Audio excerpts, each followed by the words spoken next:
All right, so let's talk about monitors. On-camera monitors are one of the first things that you pick up after you buy your camera. There's a couple problems that can be solved by having a legitimate studio monitor like the brand new Osee Megamon, in which we're talking about today. So for a long time, I've been figuring out kind of the best monitoring system, especially while here in the studio. I of course use on-camera monitors like these, but I've also used something like my iPad, as I use Hollyland wireless transmitters. They have a Hollyland app, and I can view what's on my camera on here, or even something like a spare monitor that I have lying around. Now, while all of these screens technically give you a feed from the camera, the past month of using the Megamon, I've learned that there are a handful of reasons why you would actually spend the money on a legitimate studio monitor.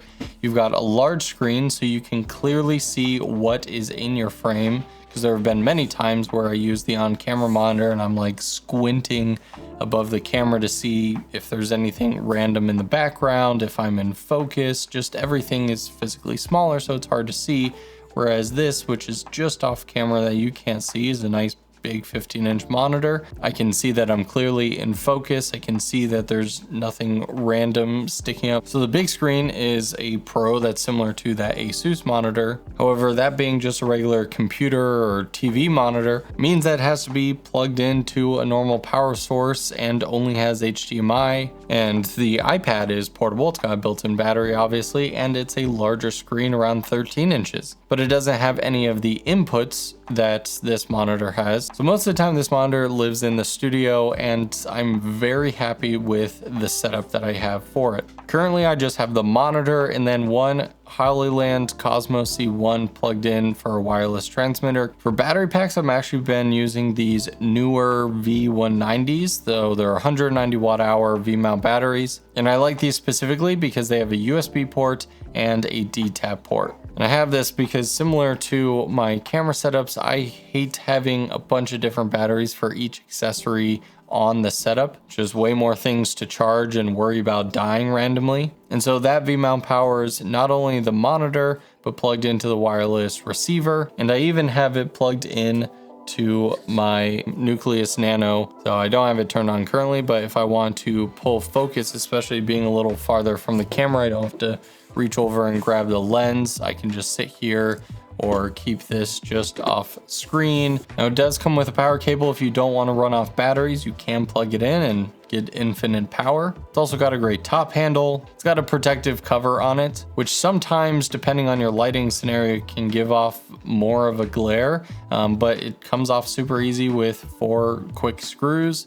Now on the front, you've got a bunch of series of buttons. You got the power, you got your menu, some up, down, left, and right arrows, a USB port and a headphone jack, and a speaker. Now speaker's not half bad. Of course, you're not gonna hear like the full rich sound of whatever you just recorded, but it's definitely good enough to be like, hey, yes, audio was captured. Of course, if you plug in headphones, you're gonna get a much better input. And the USB port is there so you can update the firmware of the monitor, as well as input any LUTs you may want to load onto the monitor. The menu system on this monitor is pretty similar to other monitor menu systems. Once you kind of go through it a handful of times, once you go through it a couple times, you get kind of used to it. And again, different from using like a regular TV monitor or something else, you're gonna get a lot of the video production specific features you'd expect. Now again, I've absolutely loved having this thing in my studio for the past month. It has helped so much, just having it on this one singular stand, from recording myself and having that follow focus module there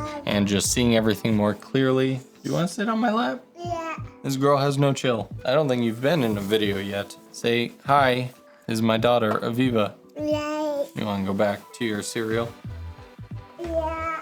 And one of the coolest features of this monitor is the case that it comes in. Now at first glance, this just looks like your pretty typical hard case that you'd unzip, take the monitor out and use it. And you certainly can do that, but you can also leave it inside of the case and basically open up the front and back, and the front becomes this giant long lens hood, so that no matter what sort of sunlight you're dealing with on your shoot day, you yourself, your client, your director, whoever is monitoring is going to be able to see the image nice, crisp, and clear and not have any sort of glaring issues. This was a really nice discovery when I unboxed it, because once I saw 800 nits, normally when something is advertised as like daylight viewable or super bright display, its minimum is like 1,000 nits, so 800 was kind of pushing that marketing a little bit. But having this lens hood definitely puts it over that, yep, it's technically daylight viewable. Now obviously you still need to attach this to a C-stand or light stand, and so it does have a hole cut out in the bottom so that you can attach it with the case still on. The back opens up so you have access to your battery and other various accessories and inputs. And I did forget to mention earlier that it does come with 2 stands, so if you want to place it on a desk and not have it on a light stand, it does have feet on it that you can easily take on and off. It does require putting 2 screws in. I would have loved to see some sort of toolless way to attach and detach these. But just know, if you are one of the people who want to leave the feet on, it doesn't go in the case with the feet on. So who is this monitor for? Well, a studio monitor is definitely not something that you are going to buy probably with your first purchase. If you're just getting into video production, you know, you're gonna get your camera, your lens, your on-screen monitor, a bunch of batteries, maybe a laptop. Like, this is not really in the top 5 first things you get when you get into video. For just YouTube, again, it's considered a little bit of overkill, but as someone who still does client work from time to time, or working on narratives and having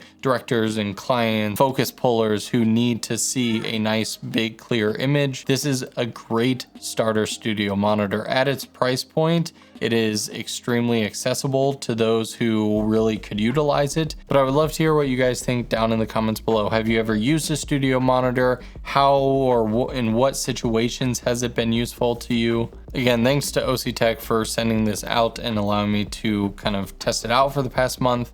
It really has been my newest favorite ultimate tool for efficiency for creating all sorts of content.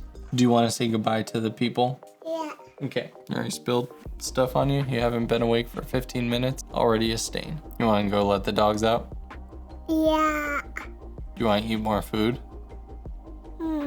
No? Do you want to go play?